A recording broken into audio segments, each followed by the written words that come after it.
interviewing. I've posted a lot of things about interview questions, some of my thoughts and ideas on interviewing, and I want to just follow up with that and give you a little bit more insight into how to prepare and what to expect as you go into that interview for your head coaching job. So the first thing that I want you to know is there's a difference between your resume and your interview. Obviously the resume you've given beforehand, the interview you've been asked to come in to talk with people face to face.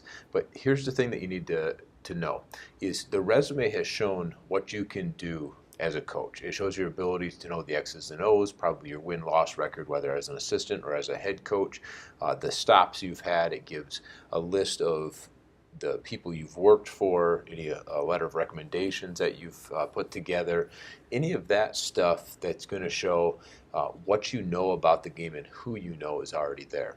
So knowing that and knowing that the people on the other side of the table have that information, the interview itself is to sell yourself. That's one thing that a resume can't do. It can't sell you on how well you communicate, on how well you look people in the eye, how well you articulate, how well you get your points across for the things that you want to do in the program. So the interview is more about selling who you are and what you have to offer than it is about what you've done in the past. So remember that as you go throughout the questions, because the interview committee is looking to be sold on something. They're not really looking for what are all the names of people you've worked for, what are all the records you've had. They know that already, all right? So I think that's important to keep in mind. The next thing is recognize what the different sides of the table are bringing into the interview, what their perspective is and what they're hoping to get out of it. First, you as the person being interviewed is getting to have the opportunity to talk, to look people in the eye, to shake their hands, to make a good first impression on the interview committee. And what you're doing is you're trying to list out the things that you're going to do to make a program successful, to keep a program successful, to turn it around. And that's extremely important to know exactly what you want to do and how you're going to do it. If you go to the other side of the table, they're looking to see whether or not you have three things in place. And whether they know it or not, these are the three things they're all looking for. Number one, does the coach have a plan? Do they have a plan for the major areas of the program? Major areas being obviously on the court success, partnering with parents, fundraising, building a culture within their team and within the entire program. So those are four major areas that they want to know what's your plan. The second thing is there organization behind what you're saying? Now it doesn't have to be spelled out piece by piece, but you have to be able to show them that, hey, this is the big picture of everything and these are the smaller details and steps we're going to take to make this be something that we can accomplish and something that we can achieve.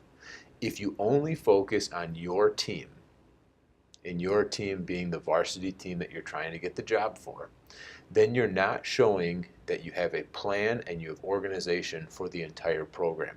This is an area I think coaches definitely kind of miss sometimes. They're so focused on player development, on forming a schedule, on getting open gyms started, and that's a good thing.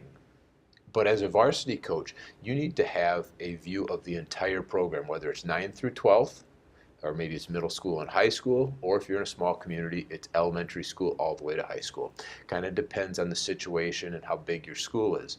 But you can't leave out what the culture is going to be like and what the program is going to look like as a whole when you implement your steps. So there's got to be some organization. Same thing with parents. How are you going to partner with parents? Okay, don't say how I'm going to handle, how I'm going to deal with parents. It's how will you partner with them.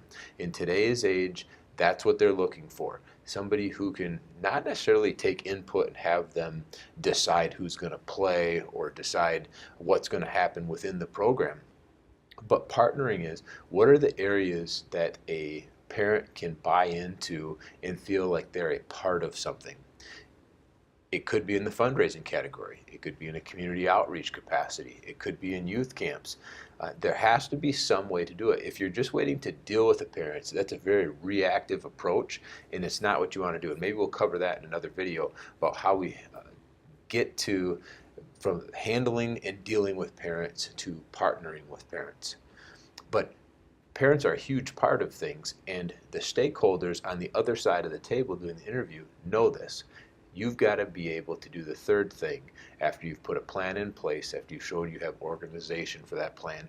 The third thing is communicate. Now, communication is one of those things that we all can kind of check off certain boxes to make it easier on us. We shake people's hands. We look them in the eye. We make sure that we speak clearly and we're not a lot of ums, so it's a distraction. But our ability to communicate our vision and have some energy and have something behind it that says, yes, we can get this accomplished. A lot of that's just you being you. And there's no better way to sell yourself and your vision for the program than to get in front of people and be able to explain it to them. So if you haven't actually talked through how you're going to partner with parents, how you're going to achieve success with your team and within the program, how you're going to create a culture within your team, your program, the community, then those are things you need to think through, and you kind of need to practice them, because you've got one shot at selling yourself and selling these three key areas. Even if you have the best plan in place, but you can't communicate it, they're going to go with another candidate. Now let's go back to the very beginning so this all comes full circle.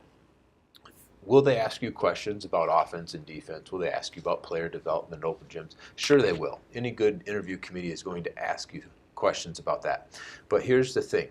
When they ask you how you're going to break a press, that should be right in your wheelhouse. You should know exactly what you're going to be doing, and whether you do it perfectly on a whiteboard or a chalkboard or a big sheet of paper, most of the people in that room don't know whether that's the right way to do it or not. And there's 50 different ways to break a press. So whether they know a specific way, it may not be the same way you do. What they're looking for is, can you do it right away in front of people? Because that's exactly what you're going to do in a game. You're going to be in a situation, you're going to pull out your whiteboard, you're going to break down whatever the other team has done, you're going to say, this is how we'll execute. They want to know how you're going to think on your feet. Again, it's your ability to communicate that they're looking for, not necessarily if you have the right press break or the right offense or the right defense. So answer the questions about basketball briefly, succinctly, and then move on, because they're looking at the culture, they're looking at the program, they're looking at a plan, they're looking at organization, and ultimately they're looking at how you can communicate each of these things to them. So coach, as you go into the interview, come in with three things. Come in with a plan, okay? Come in and making sure that you have organization, and finally be able to communicate it with some passion so that they know that you're the right person for the job. So coach, below this video I will make sure to put in the 60 interview questions that I handed out before. All you got to do is plug in your email and you'll get a copy to that, and then make sure that if you have any questions, feel free to follow up with me, but also follow up with that interview committee. Don't leave that hanging. A simple thank you email or thank you note can go a long ways in showing that you're the right person for the job. All right, coach, I hope this helped you, and I will talk to you later.